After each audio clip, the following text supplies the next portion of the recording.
the tape, I thought we were, for the most part, other than a stretch for about 7 possessions in the second half, we were really good offensively. A lot of good things from a lot of places. So, you know, obviously happy with how that looked, and similar to how I felt Friday night. But turn the page now quick to head on the road to a place that no Big Ten team has won yet and obviously playing extremely well at home in Nebraska. Numbers when you do the stat splits are unbelievable of how much better they are at home. So looking forward to that. Had a good couple days off, which I thought were important for our guys on Saturday and Sunday, and then came back yesterday and started getting ready for Thursday night. So, questions?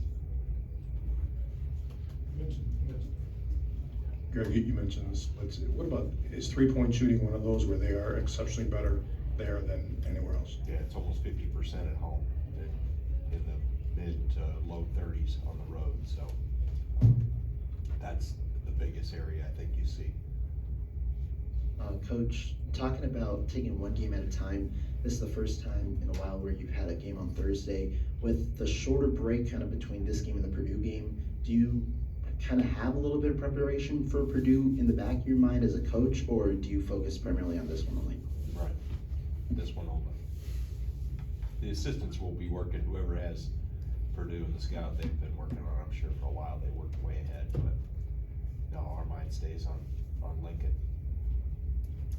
Obviously, with how well Nebraska shoots at the 3-point line at home, I mean, the 3-point defense has probably been the most glaring defensive issue. I guess, how have you guys been trying to address that? You know, you have Glaring in what way? Statistically. Okay. We look more at what the attempts we're giving up than the percentage. Okay. So we're trying to minimize attempts. So there's two theories in 3-point defense. One is run them off the line where they can't get shots, right? Take away attempts. And the second component is, do you impact the averages, the numbers?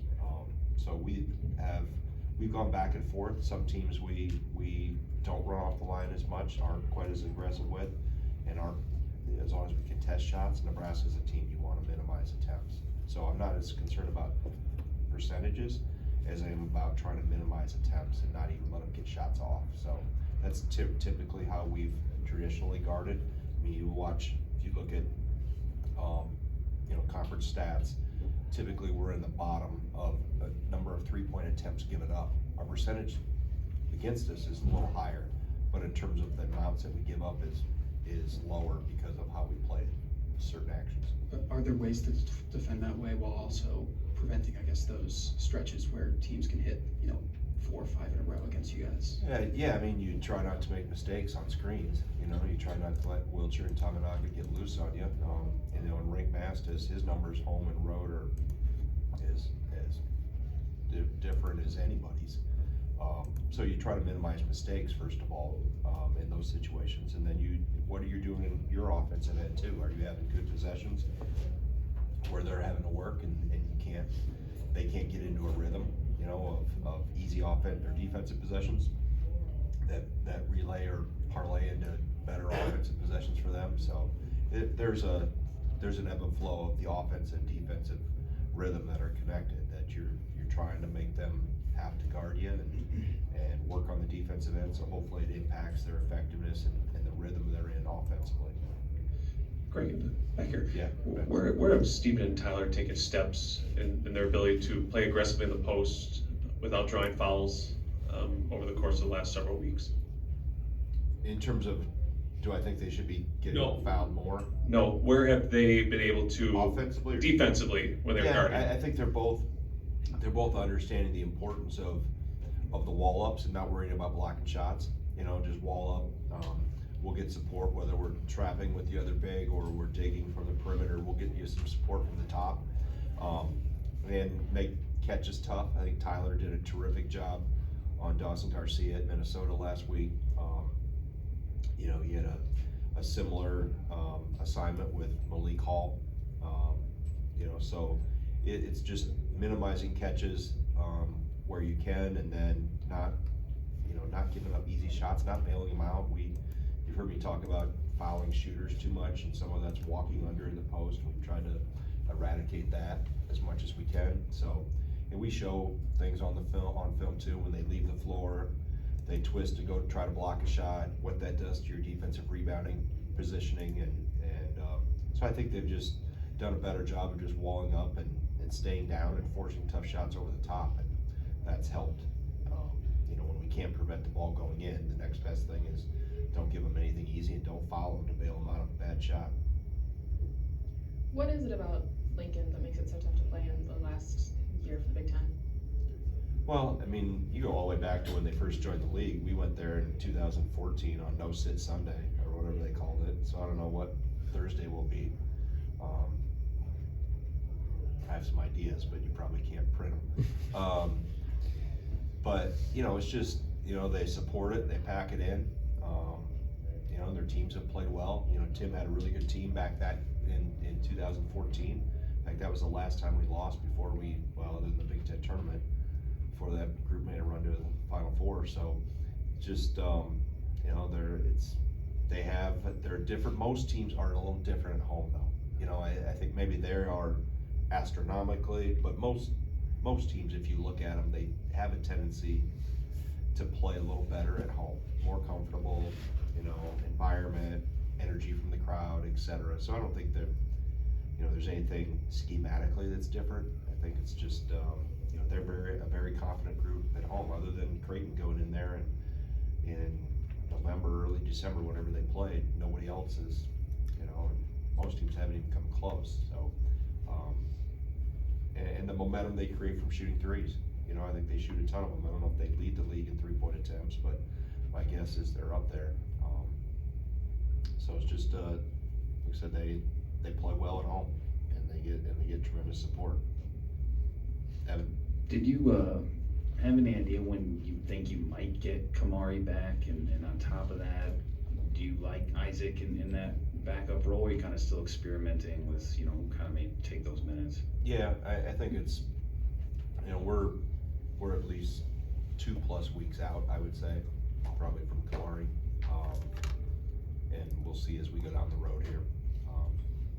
But you know, Isaac's worked a little bit there. I've used Max there. I used John a little bit there today in practice. So, you know, I think some of the stuff we're doing is not, you know, Chucky obviously is as good as there is at doing the things we need for that position. But a lot of what we do offensively within the system, you know, doesn't require, you know, a pure point guard. We just need guys that can move the ball and get it side to side. It's the leadership and the experience and the decision making that Chucky brings, and what he does defensively. And that's the thing that, you know, Kamari brought to us. I thought he was really finding a rhythm and a niche of what he was doing defensively for us and creating a spark. So the other guys just don't play like he plays, you know, in terms of how he's built and how he moves. So we just have to have other guys step up and help out.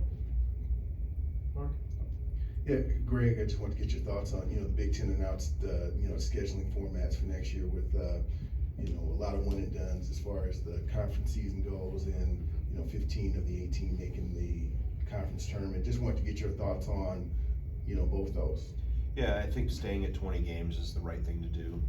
We've had numerous discussions as league coaches about that, and, you know, we felt 20, going beyond 20, that we were starting to, it was going to be that, you know, we're going to cannibalize ourselves even more in terms of trying to get more teams in the tournament. And as you run numbers analytically, what they look at, the 20 seemed to be, it was the right move going from 16 to 18 and then 18 to 20 like we've done over the last, I don't know how long we've been at 20, 5, 6, 7 years. But we've seen to hit an optimal spot. I mean, obviously, I know we're not going to play everybody twice and travel and all those things that yet to be sorted out, but I'm happy with the 20. In the tournament, you know, we discussed, there was a lot of different options. I think there was 4 or 5 different options we got a chance to voice our opinion on, and you know, I wasn't, just because of the days, you know, we were gonna try to stay within the 5-day window of the tournament. Having all 18 was not gonna be possible, so looking at, you know, 15 or 16 I felt was the right move, and they were able to work it where they want to, you know, try to protect, you know, the teams that finish in the upper half, so you're not jeopardizing your NCAA tournament So, a lot of those things have come into play of how we, and I'm sure there'll be changes, who knows, we roll it through a few years and maybe there's something we don't like and we'll modify it, and, but I think for right now, we're in a good spot. Go to Seamus. Yeah, Greg, I'm just curious, how have you seen Connor bounce back from the slow start he's had to the season and the resurgence he's had during Big Ten play? Yeah, I think he's just kept working. You know, he's put extra time in with Jim in the weight room and some conditioning and extra treadmill work and things that trying to get his body better. He's putting more time in with our staff, shooting and doing some extra things to get himself back in rhythm. And I think the most important thing is he mentally has stayed in a really good place. He hasn't gotten into woe is me or feeling sorry for himself. He's, you know, taken on the challenge of, hey, I gotta get better and here's how I can do that, how I need to do that, and stay positive with it, knowing that I've told him all along, so we need you, but we gotta get you up to where you need to be and where you can be. So he's taken that on and approached it the right way, and like I said, the most important thing is just how he's kept a positive attitude and hasn't got into sulking or isolating himself. He's happy to be part of a winning team and wants to continue to help us get better.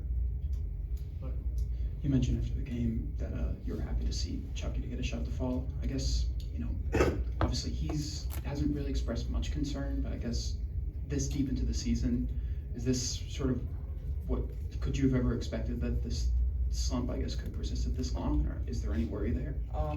No, I wouldn't know if I'd call it a slump just because you've had so many other guys that have, the volume for him hasn't been near as high. It's probably a third of where it's been in the past, so. For him, I think the same thing. He's just much like Connor. It's like, what can I do and how do I need to do well to help this team be the best? And we'll still need him to score, and he'll pick his spots to do that. But the impact he's made defensively, and then how he's really, you know, I think Izzo summed it up really well. He's always in control. He's doing the right thing at the right time. He doesn't go too fast. He doesn't go too slow. He's your consummate point guard that just makes sure other guys get the ball in the right spots and is very unselfish. Really has taken a selfless, you know, mindset to this, and he's never been selfish, but he's taken it to a whole new level in terms of how he can modify his game to really allow others to flourish. I think that's what he's done. And really, the back. Looking ahead to Purdue, and sorry, I'm getting a little bit ahead of myself here, but when you are game planning for a 7'4" player, like a big guy too, in Ede, how A, do you practice for that, and B, kind of, without giving too much away, the X's and O's, I know that, but how do you game plan for that? And how does Well, we that- take two guys that are 4'8", we tape them together, and we get to 7'4" or whatever. No, I mean, we've gone against him now for 3 years, and most 7'4" guys I've been around are big. Come on, get it. But you know, it's hard to, you can't replicate him because we don't have anybody that big, so I don't have anybody on the scout team. And it's not only just him, it's the other pieces they have to their team, you know, and Matt's always done a really good job of schematically putting you in some tough decision-making positions of where other guys are on the floor. Their guard play is really good with Lawyer and Braden Smith.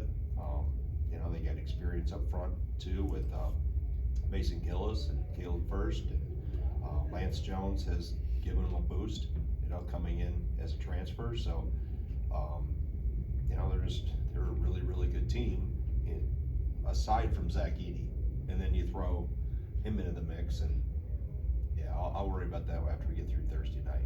I'll have enough sleepless nights worrying about K-State Tamanaga running around shooting threes. Anybody else? Okay, thanks, Coach. All right, thank you.